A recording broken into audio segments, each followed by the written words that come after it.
është një çrregullim i cili gjithnjë më shumë po vjen diagnoza në moshë të hershme, po ulet mosha e vënies së diagnozës. Kohët e fundit flitet gjithmonë më tepër për lidhjen e vaksinave si shkaktar të autizmit. Ka vite dhe vite që qarkullon për sa i përket lidhjes së vaksinave me autizmin. Në fakt ekzistojnë 3 teori, nuk është vetëm teoria që lidh vaksinën e frutit me autizmin, por janë dhe 2 teori të tjera, numri shumë i madh i vaksinave që u aplikohen fëmijëve në një moshë të vogël, dhe një teori tjetër për një konservues i cili përmban mërkurin, timerosalin, dihet që mërkuri është toksik, por jo çdo derivat i tij dhe sigurisht në një sasi dhe masë të caktuar. Deri më tani asnjë evidencë shkencore nuk ka gjetur një lidhje midis vaksinave dhe autizmit dhe nuk ka 1, 2, 5 apo 10 studime. Ka 10 studime të bëra në kohë të ndryshme, në mënyra të ndryshme të zgjedhjes së bërjes së këtyre studimeve dhe në vende të ndryshme pranë popullata të ndryshme të cilat mund të ketë karakteristikat e veta dhe nuk kanë gjetur një lidhje midis vaksinave dhe autizmit.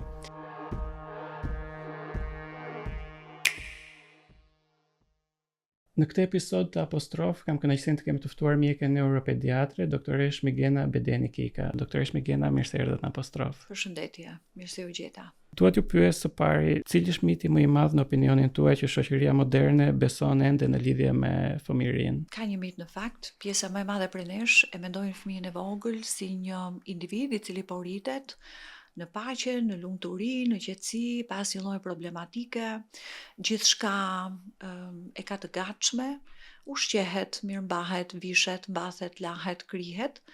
Dhe pjesa dhe periudha e fëmijërisë është pikërisht koha në cilën ky fëmijë apo ky individ është pa strese, pa problematika, është i pafajshëm në thonjza, por në fakt nuk është kështu.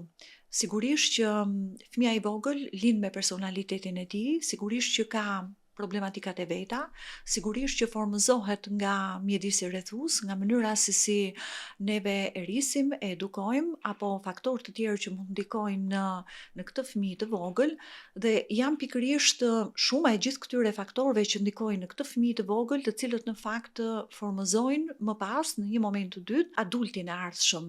Dhe janë këta faktorë të cilët ndikojnë në formëzimin e këtij individi. Nëse fëmia do të ishte pa strese, pa ankth, pa problematika, do ndihej i qetë, i lumtur gjatë gjithë kohës, nuk do të kishim këtë individin e rritur dhe në fund ditës nuk do kishim qenë njerëzore. Pra absolutisht që këto perceptime ndodhin dhe fëmia i mbart me vete që kur është fare i vogël, që kur nena duket në atë fazën e bebes, sikur nuk kupton apo nuk interesohet për mjedisin rrethues, sikur nuk ndërvepron apo nuk ndikohet nga mjedisi rrethues. Po ndërkohë mund të flitet për një periudhë specifike ose një moshë specifike kur fillon formimi i personalitetit të fëmijës që do jetë dhe adult i ardhshëm? Është në fakt një pyetje shumë e bukur, mund të ketë përgjigje të ndryshme për këtë pjesë, pra ka teori të ndryshme, ka disa teori që thonë që në këtë moshë apo në atë moshë formohet personaliteti i plot në kuptimin e mirë të fjalës, i cili manifestohet edhe kur individi është në moshën adulte. Personalisht besoj që fëmia lind me një personalitet të vetin, e përcaktuar kjo nga faktorët gjenetik, e përcaktuar kjo nga çfarë secili nga ne ka të shkruar në filogjenesë, që do thot nga mënyra se si kanë jetuar prindërit tanë apo paraardhësit tanë, të cilët kanë lënë gjurmë epigjenetike në genet tona, dhe e gjithë kjo rezultante e gjithë këtyre faktorëve rezulton një individ i cili lind me një personalitet të vetin, i cili mund të ndryshojë, mund të modifikohet, por deri në një farë mase, me kalimin e kohës dhe me eksperiencat që ky individ bën përgjatë gjithë jetës së vet, duke filluar që nga fëmijëria e hershme dhe që nga ditët e para në cilën ky individ lind. Nga ana tjetër ne dëgjojmë sot që fëmijët janë më nervozë dhe më të shpërqendruar krahasuar me brezat e mëparshëm. Dua t'ju pyes nga eksperienca juaj, sa lidhet kjo me vetë fëmijët, po edhe sa tregon në lidhje me botën në të cilën ata jetojnë dhe rriten? Më tepër lidhet me botën në cilën ne jetojmë.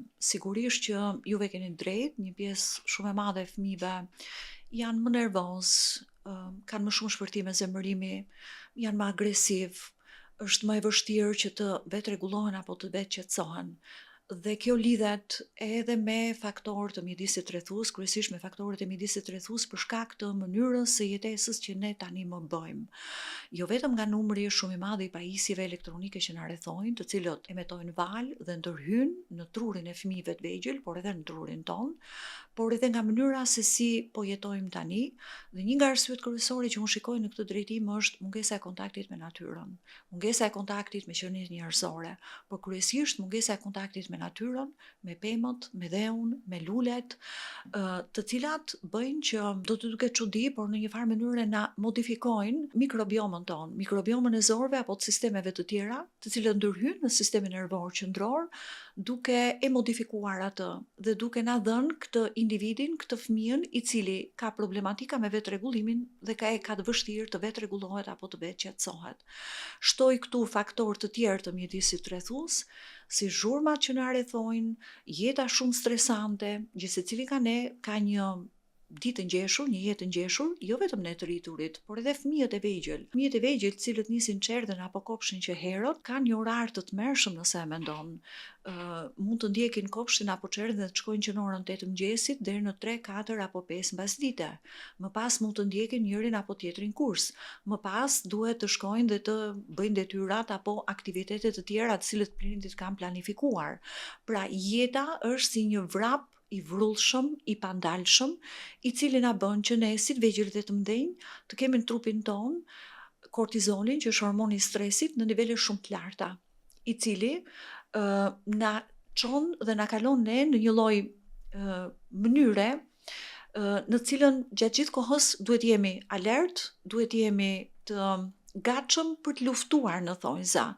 Dhe kjo bën që të kemi problematika me vetrregullimin. Kjo na bën që si ne ashtu dhe fëmijët të jenë nervoz, të jenë agresiv apo të kemë problematika sjellore. Ndërkohë prej vitesh tashmë dëgjojmë dhe për shtim të rasteve të fëmijëve që përballen me çrregullime emocionale ose çrregullime të sjelljes. A kemi të bëjmë me një shtim real të këtyre rasteve apo ndoshta thjesht jemi përmirësuar në etiketimin e këtyre çrregullimeve? Në fakt çrregullimet e sjelljes janë patologji më vete. Çrregullimet e sjelljes të mirëfillta po themi. Pra janë patologji më vete, futen në çrregullimet e neurozhvillimit dhe mund të jenë si më vete, pra mund të paraqiten si më vete, ashtu edhe në kuadrin e çrregullimeve të tjera të neurozhvillimit. Unë mendoj që kemi të dyja.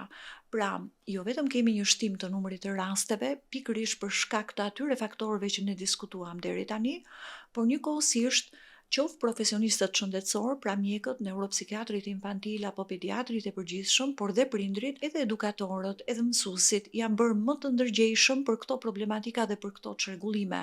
Referohen më shumë tek profesionistët shëndetësor apo tek psikologët pikërisht për shkak të këtyre lloj problematikave.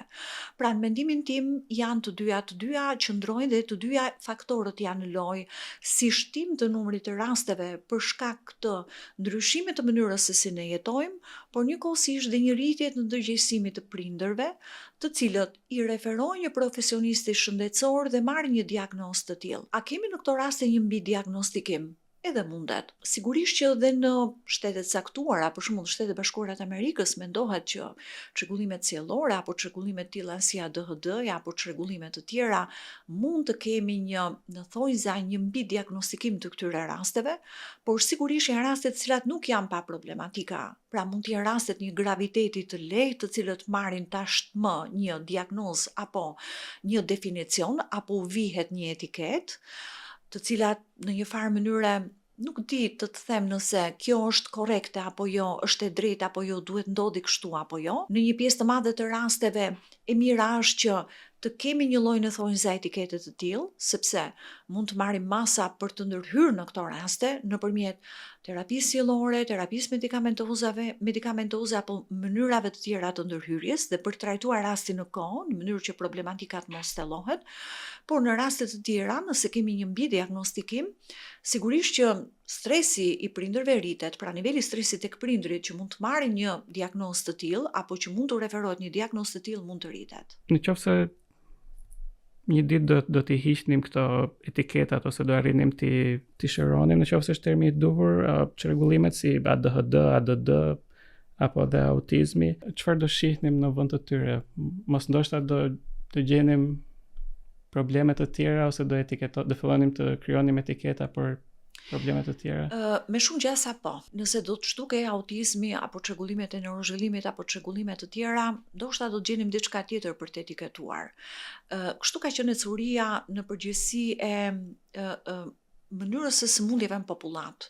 Ka pasur periudha në të cilat fokusin e kanë marrë sëmundjet infektive, të cilat bënin kërdin dhe sillnin vdekje masive.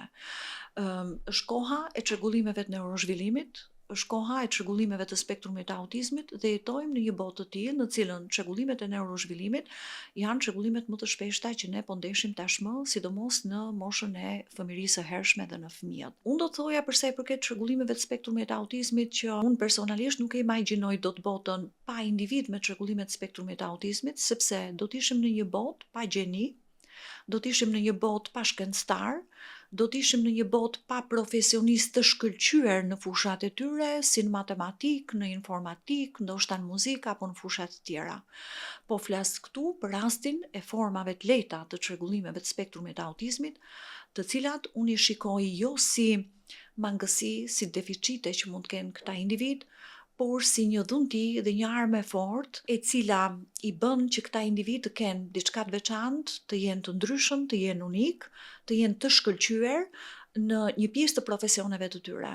Për mua nuk do të kishte shkencë në të ardhmen nëse nuk do të kishim individ me autizëm. Nuk do të kishte gjeni nëse nuk do të kishim individ me autizëm. Dhe historia e tregon këtë. Një pjesë e madhe e shkencëtarëve, e matematicienëve, e mjekëve, e muzikantëve, e gjenive janë në fakt dhe kanë qenë në fakt individ me çrregullime të spektrumit të autizmit, të cilat sigurisht kanë pasur vështirësi, ndoshta në komunikim apo në ndërveprimin social me individ të tjerë, por e kanë pasuruar botën që ne jetojmë dhe na kanë bërë që neve të perceptojmë ndryshe dhe të shikojmë gjërat ndryshe. Pra personalisht nuk e imagjinoj dot botën pa individ dhe pa pikërisht këtë grup individësh neurodivergjentët që quhen ndryshe, të cilët në fakt gjithmonë kanë ekzistuar krahas neurotipikëve. Në thojza ne pa një diagnozë të tillë. Kohët e fundit flitet gjithmonë më tepër lidhjen e vaksinave si shkaktar të autizmit. Bazuar në njohuri dhe në dijet e drejtanishme, a ka ndonjë provë shkencore që e mbështet këtë teori? Në fakt ka kohë që flitet për lidhjen e vaksinave me autizmin, por ju keni drejtë, kohët e fundit është bërë më hit.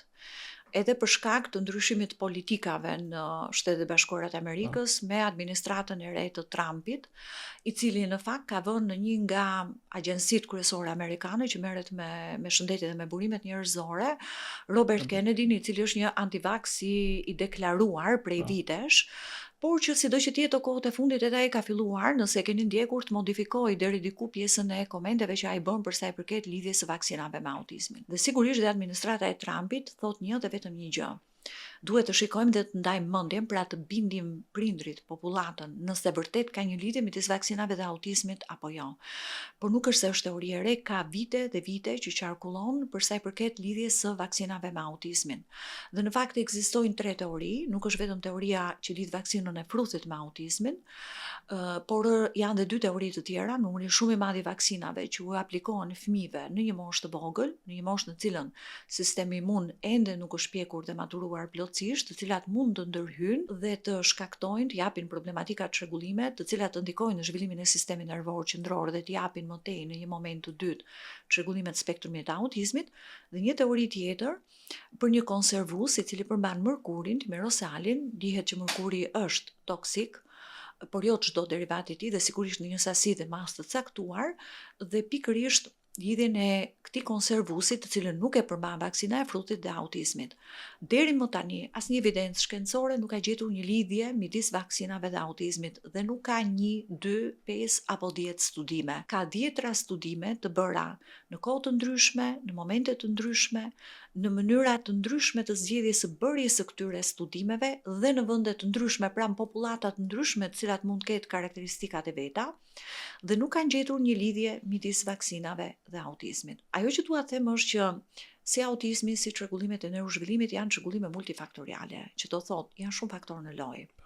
Sido që të jetë, duke menduar hezitimin e prindërve, duke menduar frikrat e prindërve dhe me shumë të drejtë, numri i rasteve, prevalenca e re e dalë, e botuar, e nxjerr, e publikuar vetëm para pak ditëve në Shtetet Bashkuara të Amerikës nga qendrat për kontrollin dhe parandalimin e sëmundjeve, jep një prevalencë 1 në 31 fëmijë në Shtetet Bashkuara të Amerikës vuan nga çrregullimet e spektrumit të autizmit, ndërkohë që në shtetet caktuara si në Kaliforni, mos gaboj, është 1 në 20 fëmijë, pra një numër jashtëzakonisht i lartë i fëmijëve i tmerrshëm, kështu që sigurisht që prindrit duan një përgjigje, e shkaktojnë apo jo vaksinat. Dhe këtë përgjigje, të paktën në Shtetet Bashkuara të Amerikës kanë marrë përsipër dhe u është caktuar si detyrë që ta bëjnë CDC-t, duke ndërmarrë ndoshta studime të tjera apo duke bërë review të studimeve për të parë nëse vërtet ka një lidhje të tillë midis vaksinave dhe autizmit. Në fakt, pavarësisht këtij vendimi politik të administratës së Trumpit, profesionistë dhe shkencëtar brenda FDA-s, Food and Drug Administration apo CDC-s, qendrave për kontrollin dhe parandalimin e sëmundjeve, e quajnë si të tejkaluar të kohë, humbje parash, humbje kohe që të vazhdojmë akoma të merremi dhe të dyshojmë nëse ka lidhje midis vaksinave dhe autizmit. Të shikojmë dhe të presim se çfarë përgjigje do na japin, por ama dua ta mshoj fort, evidencat e deri tanishme nuk tregojnë asnjë lidhje midis vaksinave dhe autizmit. Dhe janë marrë dhe janë shqyrtuar raste që janë verifikuar dhe fëmijë të cilët kanë paraprakisht, pra është marrë në mënyrë retrospektive dhe janë vlerësuar pjesa e këtyre fëmijëve për sa i përket zhvillimit nëpërmjet videove që kishin bërë prindrit, përpara se këta fëmijë të diagnostikohen me autizëm dhe të aplikonin vaksinën e frutit, nuk kanë parë që shenjat kanë qenë aty. Pra, është një çrregullim i cili gjithnjë më shumë po vije diagnoza në moshë të hershme, po ulet mosha e vënies së diagnozës, sepse ngaritja e ndërgjegjësimit të prindërve, informacionet e shumta që kanë në rrjetet sociale, por dhe profesionistëve të shëndetësisë, po shikohet që shenjat në një pjesë të madhe të rasteve janë aty që herët, që para moshës 1 vjeç, apo rrotull moshës 1 vjeç, në një pjesë të rasteve dhe më vonë, por në një pjesë të madhe të rasteve dhe para kësaj moshe. Pra, autizmi ka qenë aty. Përkeqësohet, shfaqet, rritet graviteti, bëhen shenjat më të dukshme, ndoshta në një moment tjetër më vonë, por kjo nuk do thotë që kanë qenë vaksinat ato që kanë shkaktuar autizmin. Pra, përgjigjja e shkencës e deri tanishme është jo. Nuk ka një lidhje midis vaksinave dhe autizmit. Në fakt, e bëra këtë pyetje se kam vëre qoftë nga media, nga lajmet, po për një periudhë kohë kam jetuar dhe vetë jashtë, kam qenë në Kanada, dhe ndikimi i kësaj politikës ose mitit për lëvizje anti-vax në përgjithësi, i ka bërë shumë prindër me të drejtë skeptik, hezitues, dhe në të njëjtën kohë kanë filluar domethënë po rishfaqen sëmundje që ishin zhdukur prej kohësh. Kemi aktualisht një epidemi jo të vogël në Texas, në Shtetet Bashkuara të Amerikës, të fruthit, pikërisht për shkak të refuzimit të vaksinës së fruthit që u bëhet fëmijëve atje. Dhe fruthi është një sëmundje infektive shumë e rrezikshme, e cila mund të marrë jetën, e cila mund shkaktojë dhe problematika të tilla, si për shembull encefalit, inflamacion, infeksion të cipave të trurit, të cilat fëmia mund të jetojë, pra mund të mbijetojë nga kalimi në një formë të rëndë të fruthit, por ngel me pasojë gjithë jetën, si për sa i përket zhvillimit motor, kognitiv, apo të gjithë fushave të tjera të zhvillimit. Në fakt që nga momenti që është aplikuar vaksina e parë, shekuj më përpara, ka lindur dhe grupi parë anti-vax. Pra, kjo lufta midis të bëjmë vaksinat, mos bëjmë vaksinat, nuk është kaq e vonshme, nuk është kaq e re, por është në fakt e hershme. Ju e përmendët pak edhe më herët marrëdhënien e fëmijëve me teknologjinë, po dua t'ju pyes çfarë i vjedh në thonjza trurit të fëmijëve koha e shpenzuar në ekrane, domethënë shpenzuar për një periudhë të gjatë. Jo vetëm që i vjedh, sepse është një kohë që fëmia duhet ta kalojë me frymorë të tjerë dhe me natyrën, për t'i dhënë një përgjigje sa më shkurtë dhe për t'i thënë të gjitha. Pra, koha që kalon fëmia përpara ekranit, përpara iPadit, televizorit, celularit, është një kohë që duhet ta kalojë në ndërveprim me frymorët e tjerë, për të vënë në, si thuash, në funksion, për të bërë eksperjenca gjuhe, komunikimi, ndërveprime social, por njëkohësisht kohë që duhet të kalojë duke u marrë me aktivitet fizik i cili zhvillon trurin në natyrë dhe kontakt me natyrën i cili po ashtu zhvillon trurin dhe sistemin nervor qendror. Gjëja tjetër dhe efekti tjetër negativ i kohës së kaluar para ekraneve është edhe sepse çdo ekran është një pajisje elektronike. Dhe truri në fakt ka neurone, të cilat prodhojnë energji elektrike. Pra truri emeton potenciale elektrike. Ky mjet, ekrani, telefoni, televizori, celulari që ne kemi në dorë, emeton përveç lëvizjes së madhe të figurave që mund ndodhen aty, ngjyrës blu që emeton në nivelin e syve që ne perceptojmë me syt, por që direkt shkon në tru, në sistemin nervor qendror, emeton dhe potenciale elektrike, të cilat ndërhyjnë me potencialet elektrike të trurit. Dhe prandaj kemi këtë lloj çrregullimi dhe këto efekte madhore negative, të cilat i sjell teknologjia dhe përdorimi i ekraneve, sidomos tek fëmijët e vegjël, në cilët truri është i paformuar dhe i pazhvilluar. Ama këtu gjej rastin dhe shfrytëzoj rastin edhe të përmend diçka tjetër. Nuk janë ekranet që shkaktojnë autizëm. Sepse jo më larg se para disa ditëve, shikoj në rrjetet sociale edhe nëpër ekrane të televizioneve të njohura, informacione të tilla që fëmijët po zhvillojnë autizëm virtual, kemi autizëm virtual. Në fakt, nëse një fëmijë është ose nuk është me autizëm, dhe nuk janë ekranet ato që e shkaktojnë. Dhe ti thuash një prindi që shiko se fëmia jot ka autizëm virtual, kur në fakt fëmia është me autizëm, do thotë japësh një shpresë extreme, që do thotë nëse unë i heq ekranet, fëmia do të kthehet normalisht. Ekranet kanë një mjenjë të zeza, por nuk janë ato që shkaktojnë autizëm. Njëkohësisht, ekranet dëmtojnë në mënyrë të teskajshme, japin problematika me të parën, obezitet, çrregullime të gjumit, çrregullime të sjelljes, rritje të gjendjes së ankthit, problematika me vetrregullimin, vonesa gjuhësore, çrregullime të komunikimit deri diku, pra një numër shumë të madh patologjish apo efekte shansore, por nuk shkaktojnë autizëm. Dhe kjo vlen për fëmijët neurotipik. Ndërkohë për fëmijët neurodivergjent, pra për fëmijët që kanë çrregullime të spektrumit të autizmit, ekranet marrin një domethënie tjetër.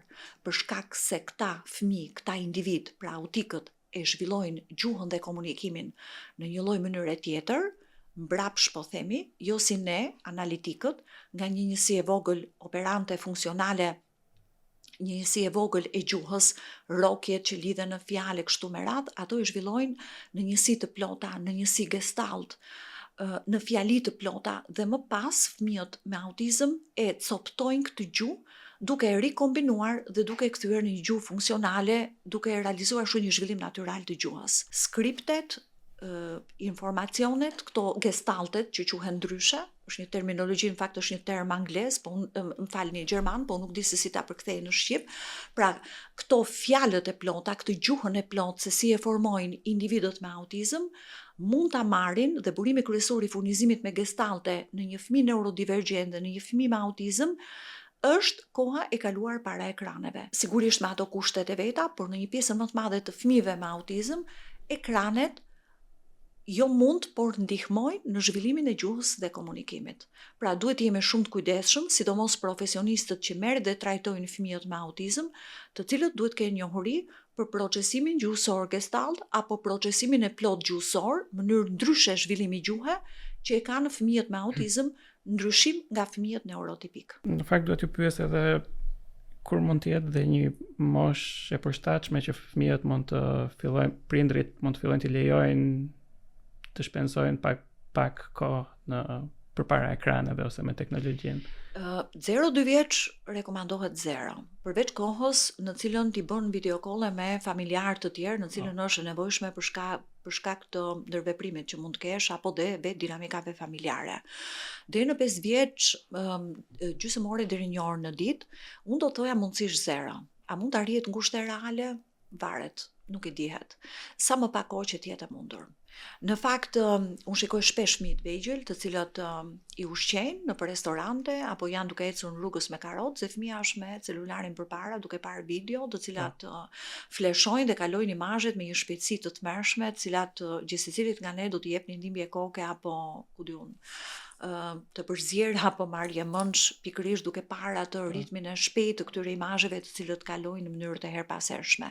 Mirë do të jetë që sa më pak kohë që të jetë e mundur, por edhe nëse do të duhet të kalohet kohë përpara ekraneve, Programet të cilat fëmia duhet të shikojë, duhet të jenë programe shumë të përzgjedhura, shumë specifike, pra që të kenë një pull jeshile, pra të kenë marrë dritën jeshile, jo vetëm me qëllime edukuese, me qëllime stimuluese, në mënyrë që të ndikojnë për mirë në pjesën e zhvillimit dhe mundësisht me një të rritur frymor që të komentojë, pra fëmia i vogël të ketë dhe ndërveprimin me ekranet, po dhe ndërveprimin me frymorët njëkohësisht, në mënyrë që të merret një benefit, sepse ekranet nuk kanë çdo gjë negative, sigurisht që kanë dhe benefite. Sepse kam vërejsh dhe ka disa vite tani, sidomos mbas daljes së TikTokut, një lloj trendi ku nuk të shfaqet më vetëm një video në ekran, po të shet 2 video ose 2 ngjarje të ndryshme në të njëjtën kohë dhe aq sa kam një uri, domethënë tregon për pamundësinë e fëmijëve për të përqendruar në një material të vetëm ose në një video të vetme. Duhet të jenë gjatë gjithë kohës, duhet të kenë diçka të re që ta shoqërojë. Për shembull, nuk mund të shohin një film nga fillimi deri në fund nëse nuk kanë diçka tjetër krahas tij. Shumë saktë, por truri nuk është projektuar për të menaxhuar. Ne themi që jemi multitasking, bëjmë ndonjëherë disa individ, bëjmë shumë gjëra njëkohësisht, kryejmë shumë aktivitete njëkohësisht. Në fakt truri nuk është projektuar për qenë multitasking. Truri mund të kryejë vetëm një aktivitet në një kohë të caktuar, po mund të bëjë një zhvendosje të vëmendjes nga një aktivitet në tjetrin brenda një kohë shumë të shpejtë. Kjo po, por jo shumë aktivitete njëkohësisht, kështu që sigurisht që do ta çojnë trurin në tilt, do të shkaktojnë një problematik madhore, mendoje në një adult, po në një fëmijë të vogël, absolutisht që nuk rekomandohet.